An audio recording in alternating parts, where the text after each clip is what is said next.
mérite d'être glorifié. Amen. Car seul est Dieu. Tous ceux qu'on appelle Dieu, ce sont des faux dieux. Le seul vrai Dieu, son nom est Jésus-Christ. Je vous invite à vous lever. Prenez vos Bibles, nous allons tous lire Psaume 122, verset 1. Et puis nous allons tous prier avant d'écouter la prédication de la parole de Dieu. Psaume 122, le premier verset seulement. Et après cela, que chacun prie. Vous y êtes? Psaume 122, verset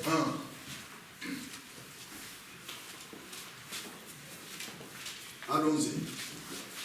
Je suis dans la joie quand on me dit, allons à la maison de l'Éternel. Amen. Amen. Prions.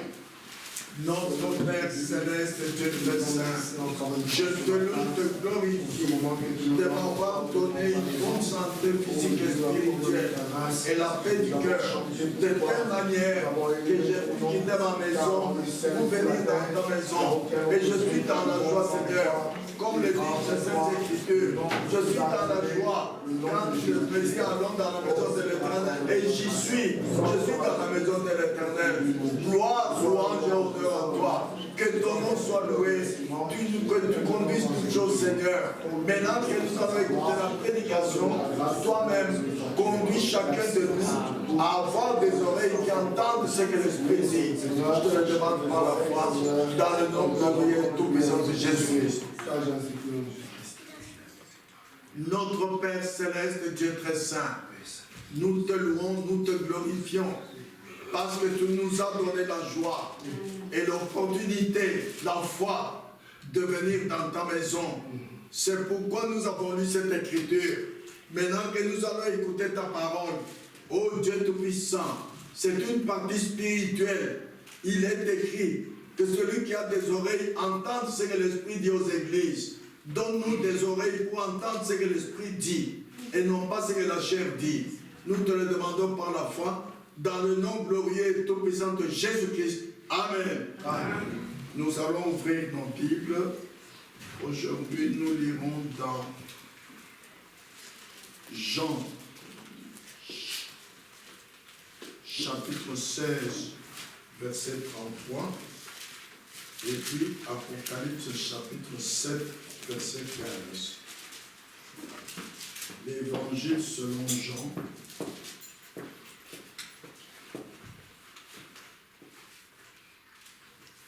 Chapitre 16.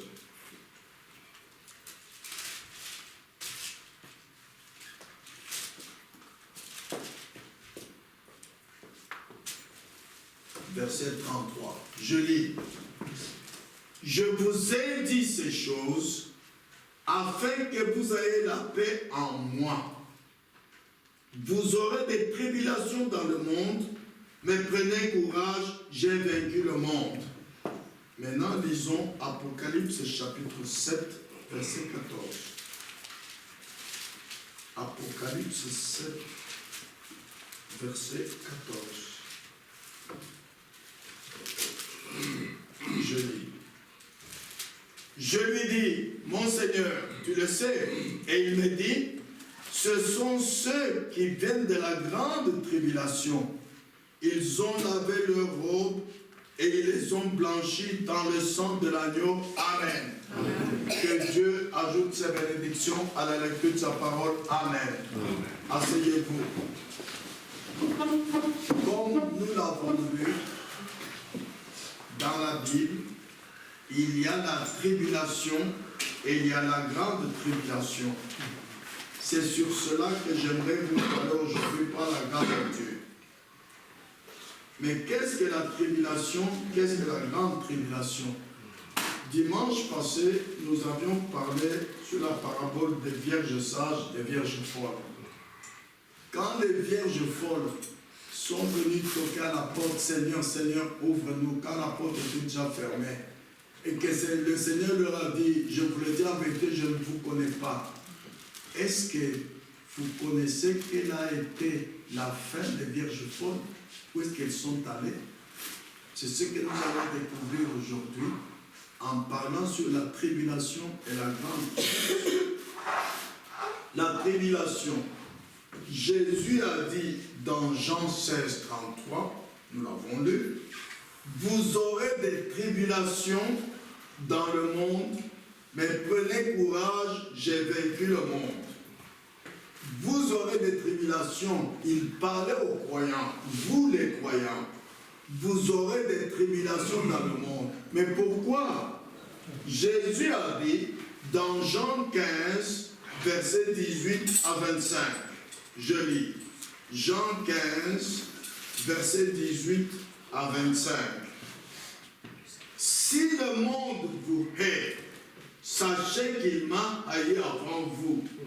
Si vous étiez du monde, le monde aimerait ce qui est à lui.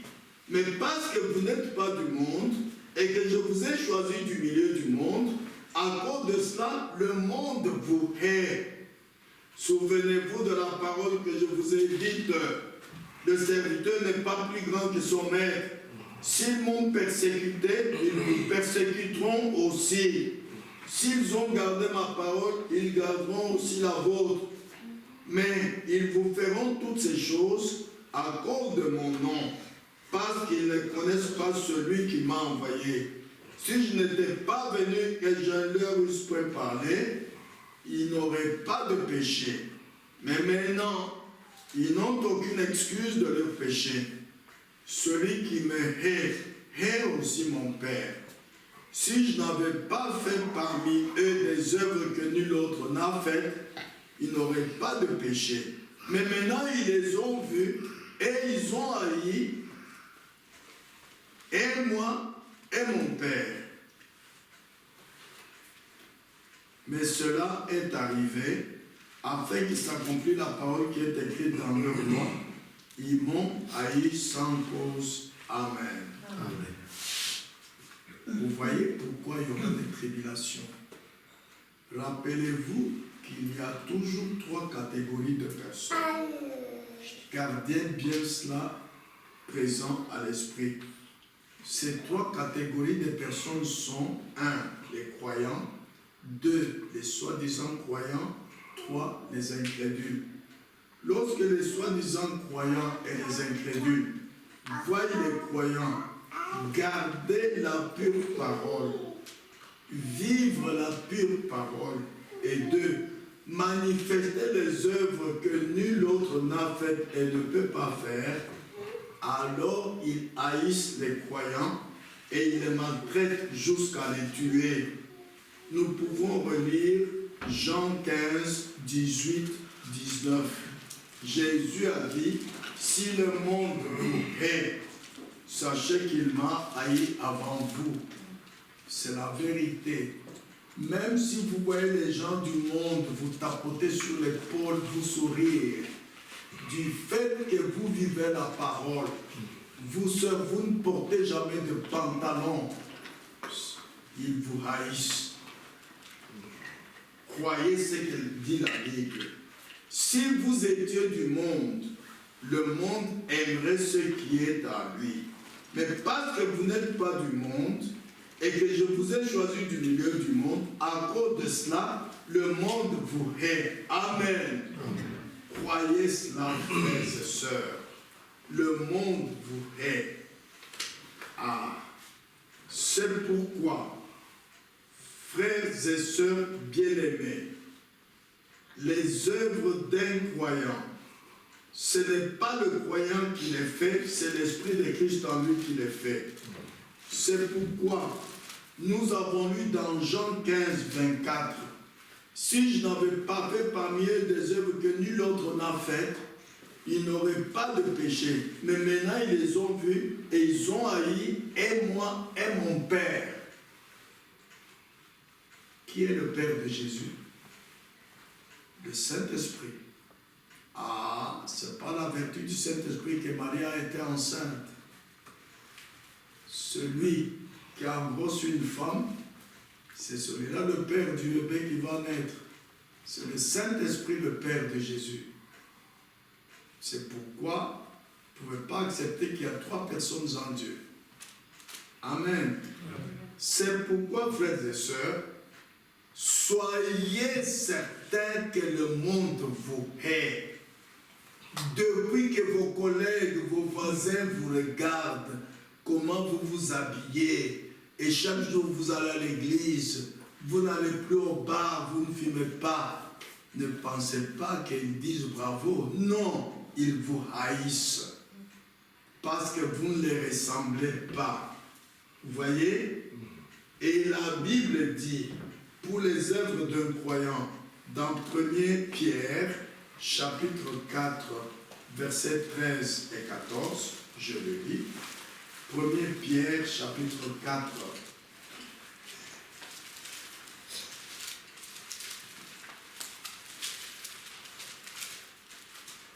Pierre, chapitre 4, versets 13 et 14.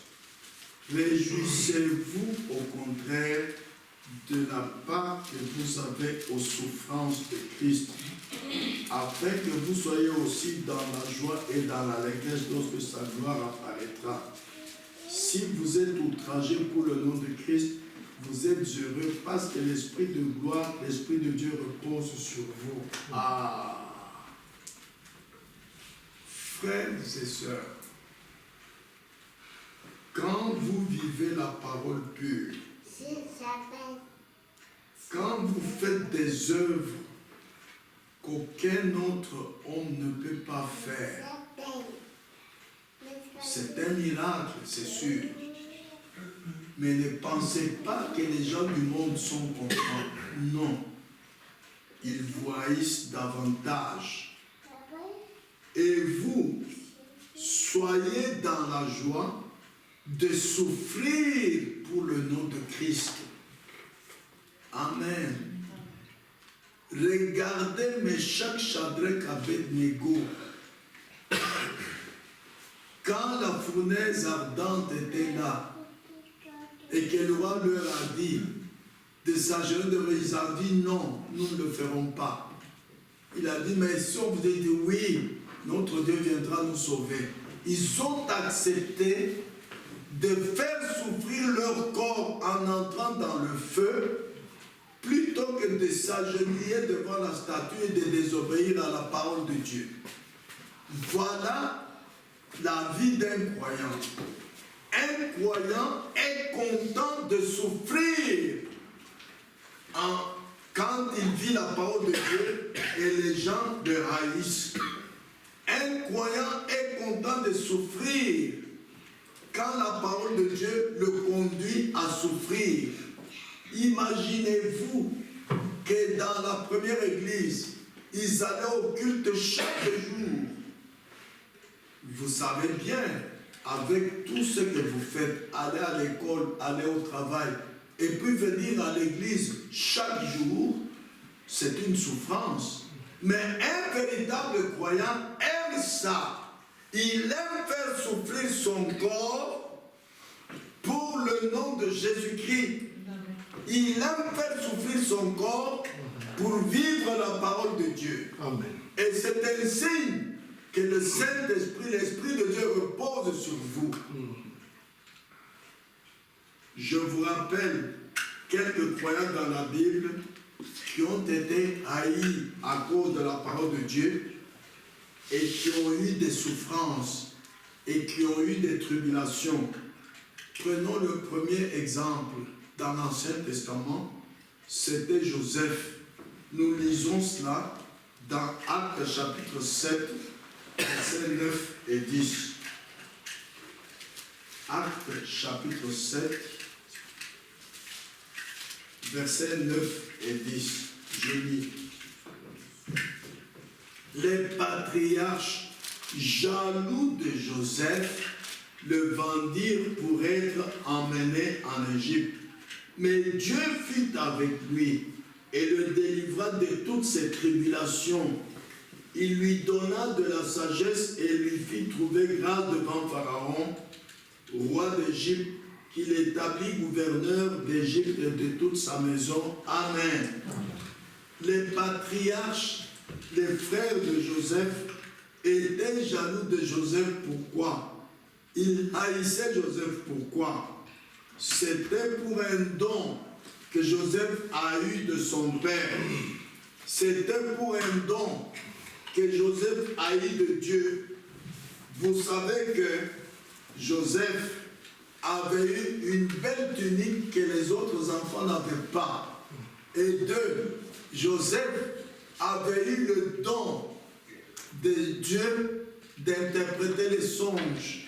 Et quand Joseph a dit ça à ses frères, ils l'ont haï davantage. Nous lisons dans Genèse chapitre 37, versets 3 à 8. Genèse chapitre 37.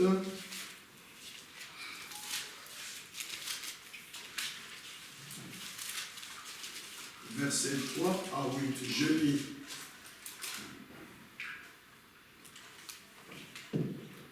Israël aimait Joseph plus que tous ses autres fils parce qu'il l'avait eu dans sa vieillesse et lui fit une tunique de plusieurs couleurs. Ses frères virent que leur père l'aimait plus que tous et ils le prirent en haine. Ils ne pouvaient lui parler avec amitié. Joseph eut un songe et il le raconta à ses frères qui le haïrent encore davantage. Il leur dit: écoutez donc ce songe que j'ai eu. Nous étions habillés des gerbes au milieu des champs, et voici ma gerbe se leva et se tint debout, et vos gerbes l'entourèrent et se prosternèrent devant elle. Ses frères lui dirent: est-ce que tu régneras sur nous? Est-ce que tu nous gouverneras? Et il haït encore davantage à cause de ses songes, à cause de ses paroles. Amen. Amen. Oh, frères et sœurs, qu'est-ce que Joseph avait fait? Lui, il a eu un don de Dieu. Joseph n'a jamais demandé ce don à Dieu. Voilà ce qui arrive aux croyants. Vous pouvez être des Joseph un jour, hein? Dieu vous donne un don. Quand ce don est manifesté devant les gens, ils vous haïssent davantage. Ah! Et vous connaissez comment Joseph a souffert après que ses frères l'ont vendu au marchand madianite qui l'amenèrent en Égypte. Vous savez combien il a souffert. Prenons encore un cas dans l'Ancien Testament. La Bible nous montre comment Job a souffert parce qu'il était un homme intègre et droit, craignant Dieu, et se détourna du mal. C'est écrit dans Job chapitre 1, verset 8. Écoutez ce que Satan dit à Dieu dans Job 1, verset 9 à 12. Job chapitre 1,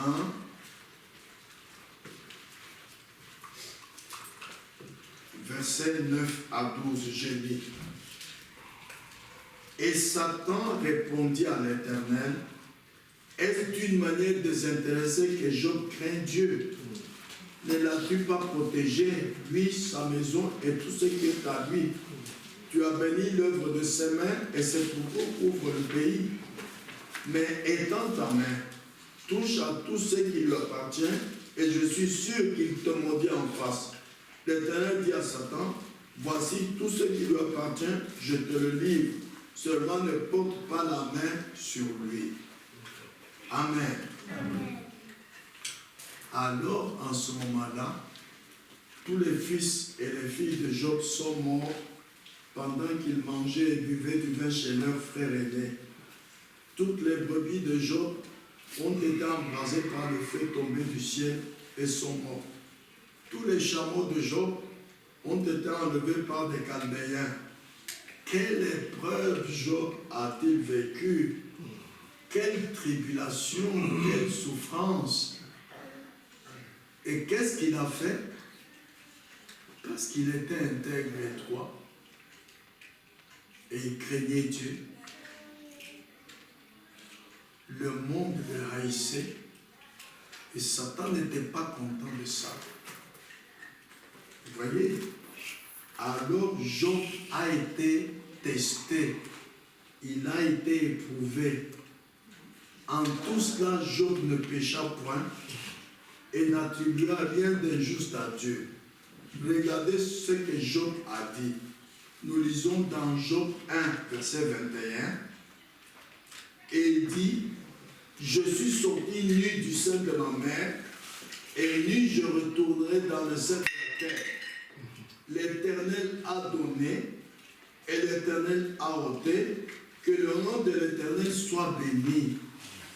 Cette tribulation que Job a eue, cette épreuve que Job a eue, est un enseignement biblique pour tout croyant. Tout croyant qui est un homme intègre et droit, craignant Dieu et se détournant du mal, sera haï par le monde. Satan ne sera pas content. Et il sera éprouvé et testé. Et il aura des tribulations. Nous lisons cela dans le message.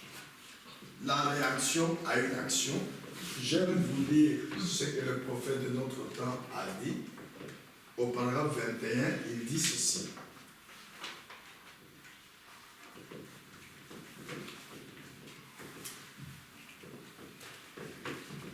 N'est-ce pas étrange la façon dont Dieu fait les choses? Il nous laissa atteindre le dernier mail. Il veut seulement voir votre réaction par rapport à votre déclaration. Quand vous croyez, quand vous déclarez aux gens, je suis chrétien, je suis chrétienne, je suis croyant, ça ne suffit pas. Une simple déclaration ne suffit pas. Un jour, Dieu va autoriser à Satan de vous éprouver, de faire du mal pour que vous ayez des tribulations, des souffrances. Et nous allons voir votre réaction. Vous qui avez dit que vous êtes croyant, chaque fils qui vient à Dieu doit d'abord être éprouvé, testé. Chaque enfant qui vient à lui, il le fait passer par un test pour voir sa réaction. Ah, frères et sœurs, c'est la vérité. Avancez seulement dans votre marche.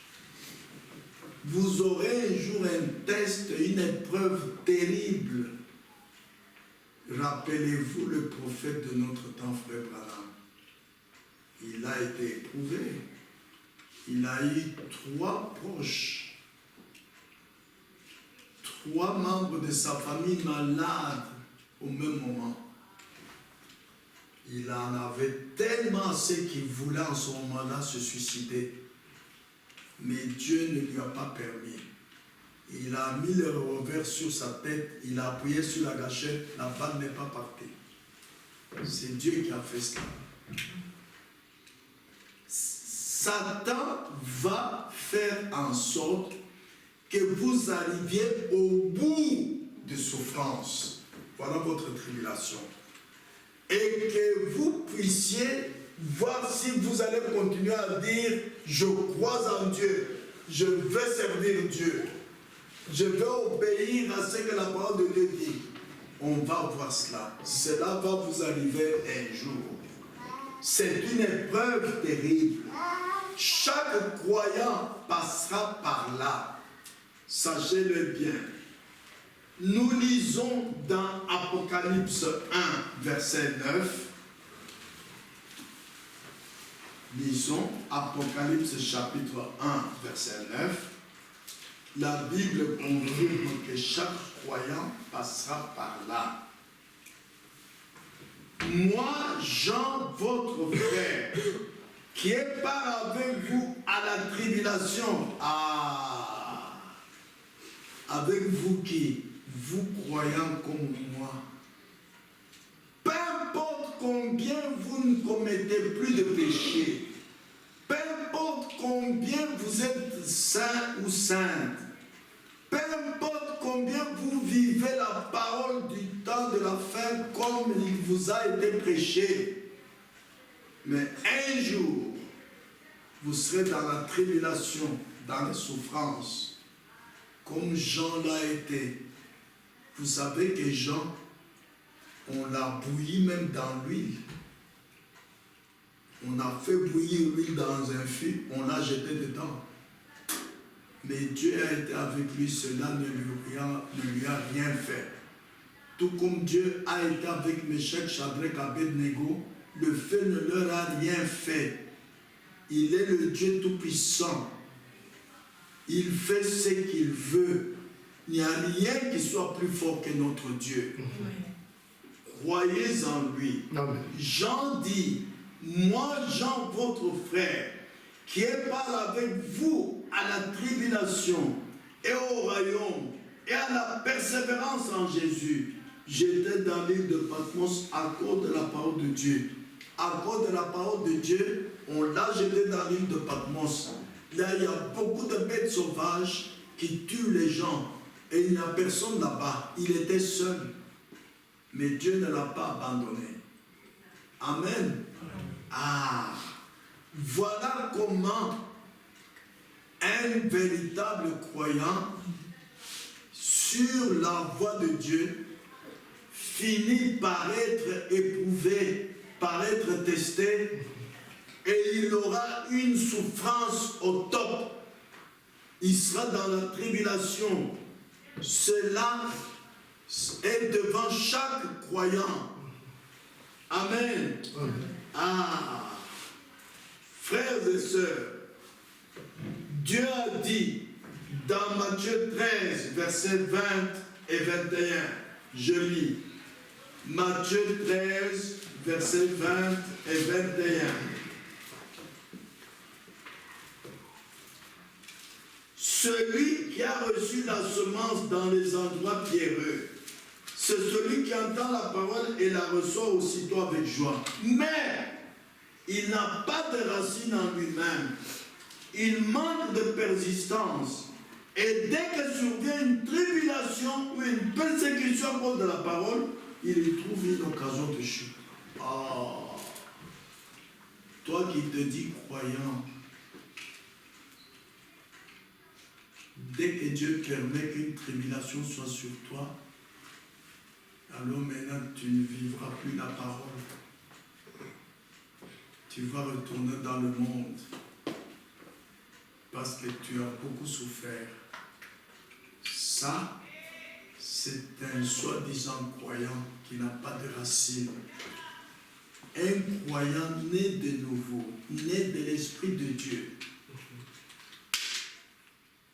il ne peut pas être vaincu. Parce que le Dieu qui l'a appelé, qui l'a justifié, qui l'a sanctifié, qui l'a glorifié, est avec lui, et Dieu ne peut pas être vaincu. Voilà l'assurance d'un véritable croyant. Dieu qui est avec toi, il n'y a rien qui peut le vaincre. Amen. Ah, ne craignez rien, dit Dieu, car dit Jésus, car il n'a plus à votre Père de vous donner le royaume. Alors ne craignez rien, ne craignez pas le feu, ne craignez pas le fusil, ne craignez pas les bêtes, ne craignez rien, ne craignez pas les eaux. Même si on vous prenait dans un hélicoptère, vous êtes au milieu de l'océan, ne craignez rien. Dieu est plus que vainqueur. Dès que survient une tribulation ou une persécution, si un croyant y trouve une occasion de chute, frères et sœurs, que ça ne soit pas votre cas. Amen. On vous dit à votre école, à partir de demain, vous venez tous en pantalon. Si vous ne venez pas, on vous chasse. Et vous dites, oh, mais si on me chasse de l'école, comment est-ce que j'aurai un diplôme pour aller travailler? Non, alors je vais porter le pantalon. Aïe, aïe, aïe, aïe, ma soeur. À cause d'une tribulation, vous trouvez une occasion de chute. Tu crois qu'il y a quelque chose qui peut vaincre Dieu, alors tu ne connais pas Dieu. Jésus a dit en Jean 17, verset 3, la vie éternelle, c'est qu'ils te connaissent, toi le seul vrai Dieu, et Jésus-Christ que tu as envoyé. Ce Dieu en qui tu as cru, tu dois le connaître. Il a dit, je ne t'abandonnerai point, je ne te délaisserai point. Et comme il est avec toi, n'importe où que tu sois, il est le plus fort. Rien ne peut le vaincre. Ne trouve pas une occasion de chute parce qu'il y a une souffrance devant toi. Non. Non, mon frère, non, ma soeur. Ce n'était pas le cas de Meshach, Shadrach, Abednego. Ils ont prouvé qu'ils sont des croyants, ils ont prouvé que Dieu est avec eux. Et l'apôtre Pierre a dit, dans 1 Pierre chapitre 4, versets 12 à 14, je lis, 1 Pierre chapitre 4, versets 12 à 14, je lis, bien-aimés, ne soyez pas surpris comme d'une chose étrange qui vous arrive, de la fournaise qui est au milieu de vous pour vous éprouver. Réjouissez-vous au contraire de la part que vous avez aux souffrances de Christ, afin que vous soyez aussi dans la joie et dans l'allégresse lorsque sa gloire apparaîtra. Si vous êtes outragés pour le nom de Christ, vous êtes heureux parce que l'Esprit de gloire, l'Esprit de Dieu repose sur vous.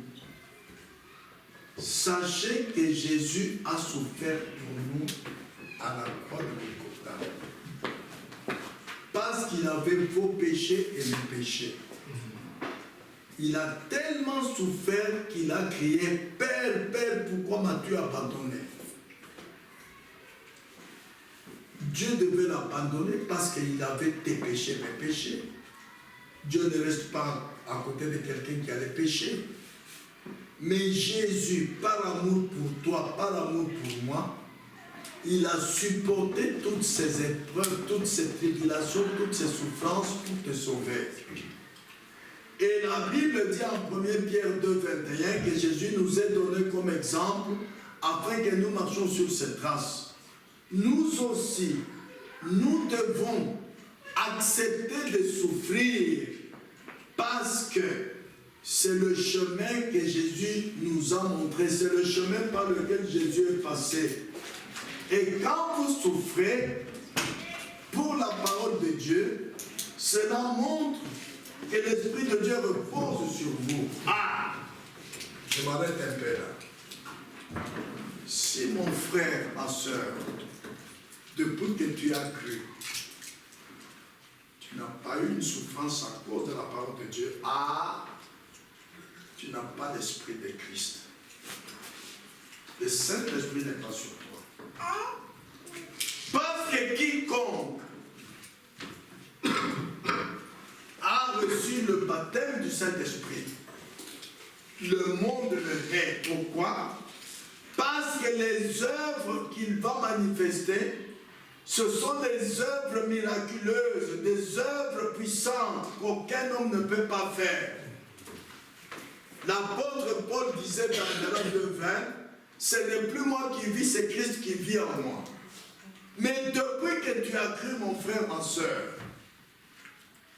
si tu vois qu'aucune souffrance ne vient dans ta vie, c'est que l'Esprit de Christ n'est pas sur toi. La preuve que l'Esprit de Christ est là, tu auras beaucoup d'attaques de l'ennemi. Tu auras beaucoup de tribulations. Tu auras beaucoup de souffrances. Et tu dois être heureux. Mais chaque Shadrach, Abednego n'allait pas vers le pain et disait non, ils allaient comme ça, avec fierté. Ils savaient que Dieu est avec eux. Le feu ne leur fera rien. Ils sont entrés dans le feu, à 3. Et le roi a vu une 4e personne au milieu d'eux. Il a dit, ah, mais qui est la 4e personne? Vous voyez? Frères et sœurs, si vous êtes outragés pour le nom de Christ, vous devez être heureux. Car cela vous montre et vous prouve que l'Esprit de Dieu repose sur vous. Si les gens vous haïssent, c'est bien, soyez heureux. C'est que l'Esprit de Christ repose sur vous. Pour finir avec la tribulation, nous voyons dans le Nouveau Testament Pierre. Il fut jeté en prison parce que le sacrificateur, le commandant du peuple et les Sadducéens étaient mécontents de ce que Pierre parlait enseignant au nom de Jésus-Christ. Et il lui avait dit de ne plus enseigner dans le nom de Jésus-Christ. Et comme il a continué à le faire, ils l'ont jeté en prison. Et l'ange du Seigneur l'a fait sortir de la prison. Deuxièmement, la fin de la vie de Pierre, c'était une tribulation. Il est mort crucifié la tête en bas. Et Pierre a supporté cela. Pierre a aimé cela.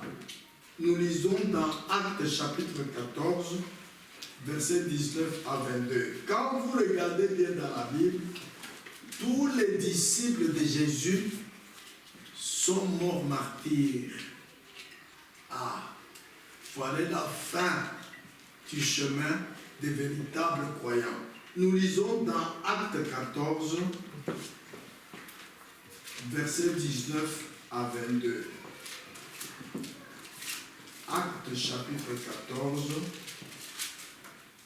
versets 19 à 22. Je lis.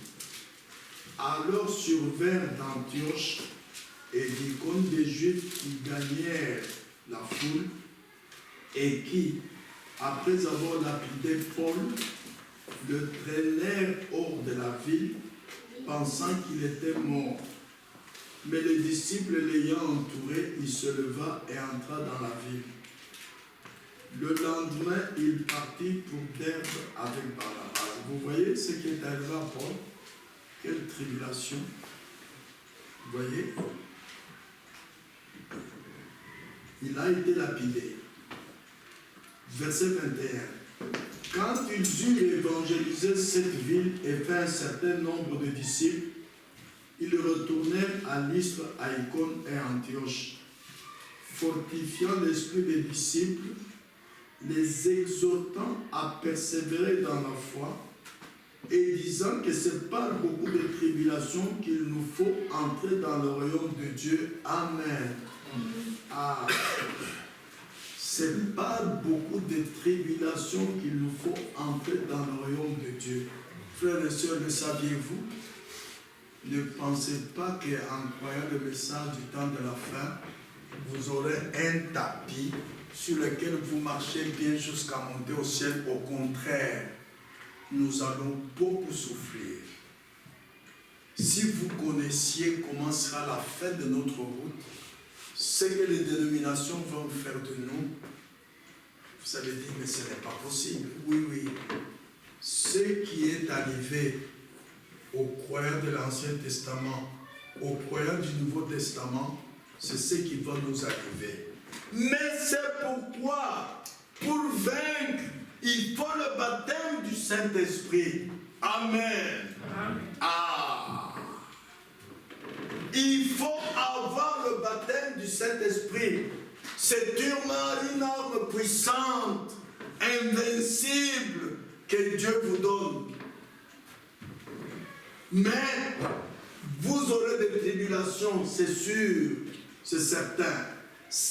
L'apôtre Paul dit, c'est pas beaucoup de tribulations qu'il nous faut entrer dans le royaume de Dieu. Maintenant, c'est fini avec la tribulation, parlons de la grande tribulation. Ne confondez pas la tribulation et la grande tribulation. Parce que lorsque nous lisons dans Romains 2,9, la Bible dit ceci. Ça peut peut-être vous induire à mal comprendre. Romains chapitre 2, verset 9. Je lis. Tribulation, et angoisse sur toute âme d'homme qui fait le mal, sur le juif premièrement, puis sur le grec. Pour que ce soit plus clair, lisons le verset 5 et 6. Mais par ton endurcissement et par ton cœur impénitent, tu t'amasses un trésor de colère pour le jour de la colère et de la manifestation du juste jugement de Dieu, qui rendra à chacun selon ses œuvres, réservant la vie éternelle à ceux qui, par la persévérance, à bien faire, cherchent l'honneur, la gloire et l'immortalité. Mais l'irritation et la colère à ceux qui, par l'esprit de dispute, sont rebelles à la vérité et obéissent à l'injustice. Tribulation et angoisse sur toute âme d'homme qui fait le mal, sur le juif premièrement, puis sur le grec. Amen. Vous voyez là qu'il y a deux groupes de croyants.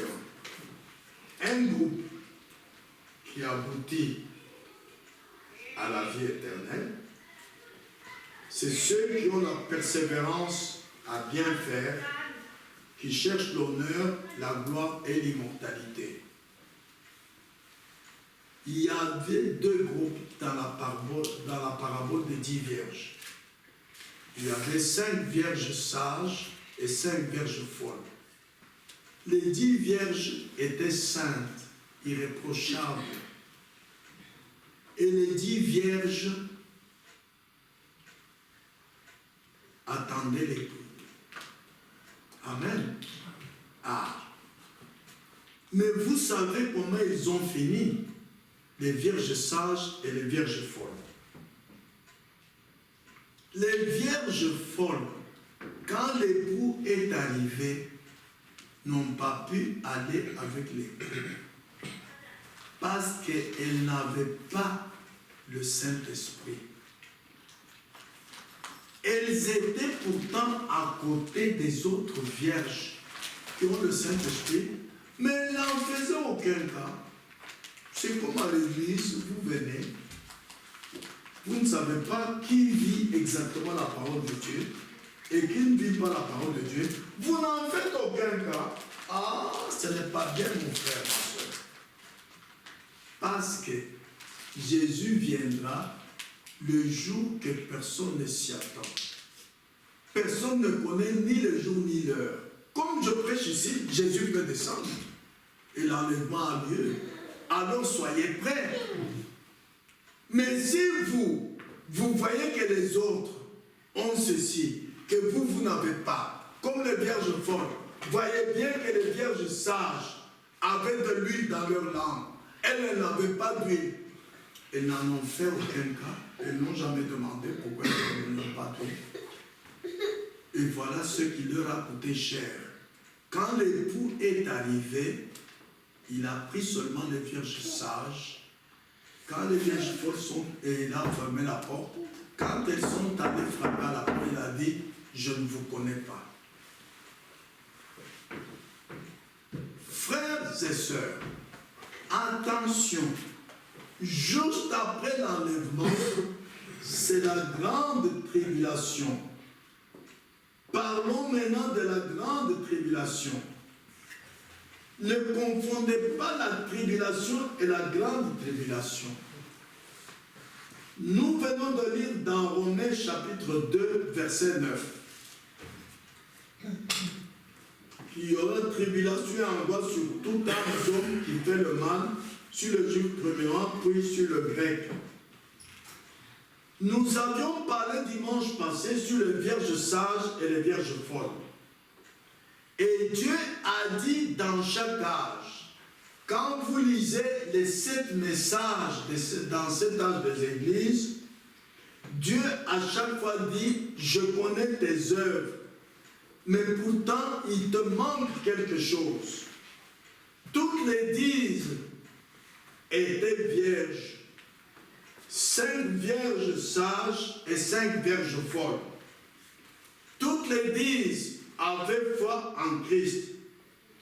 Toutes les 10 allaient à l'église, faisaient de bonnes œuvres, on ne pourrait rien trouver à reprocher contre leurs œuvres. Mais, les vierges folles n'avaient pas de Saint-Esprit. Ah! Voilà le problème. Maintenant, soyez attentifs. Dans Romains chapitre 8, verset 9, regardez ce que l'apôtre Paul dit. Lisons. Romains 8, verset 9. Pour vous, vous ne vivez pas selon la chair, mais selon l'esprit, si du moins l'Esprit de Dieu habite en vous. Si quelqu'un n'a pas l'Esprit de Christ, il ne lui appartient pas. Si l'Esprit de Dieu n'est pas en vous, vous n'êtes pas de Dieu. Peu importe combien d'années vous venez à l'église, peu importe combien vous êtes saint, peu importe combien il n'y a aucune faute, aucun mal manifesté dans votre vie, vous oubliez une chose. Quand Dieu vous a appelé, quand vous êtes venu pour être baptisé dans l'eau au nom de Jésus-Christ, Acte 2, 38 dit, repentez-vous, faites-vous baptiser au nom de Jésus pour le pardon de vos péchés et vous recevrez le don du Saint-Esprit. Cette promesse est pour vous, pour vos enfants et pour tous ceux qui sont au loin, en aussi grand nombre que Dieu les appellera. Chaque fois que Dieu appelle quelqu'un, c'est pour vivre l'accomplissement de la promesse du baptême du Saint-Esprit. Mais comment vous êtes repentis, vous êtes sauvés, vous êtes nés de nouveau, vous êtes sanctifiés, mais vous n'avez toujours pas le baptême du Saint-Esprit et vous n'en faites aucun cas. Oh! Vous devez